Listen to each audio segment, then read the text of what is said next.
In this video, I will explain how you can write a custom function in Google Sheets. So to write the custom function, you have to go to these extensions and then click on App Script. Once you click on App Script, this particular screen opens, and here you can write your code or custom function. Or you can also create a new file by going here, add a file, and then you can create a file with this extension .gs, which stands for Google Script, that you have to write. So GS is basically a JavaScript syntax.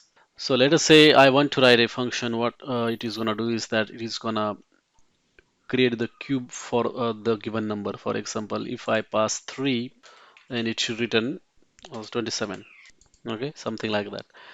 So for that, we are going to write a function which is called as cube, and that will be a custom function. So to do that, you have to write a JavaScript function like this, cube. Okay, and here we will pass that cell reference for which we want to get the cube, and then here we have to simply return input into input into input. So basically, 3 times we have to multiply the same number, and then that we have to return. That's it. Our cube function is ready. And then this is how you can call it, is equal to cube. Say we want to pass this number or cell F61, and then just hit enter.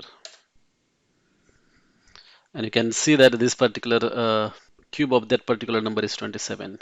Thanks for watching.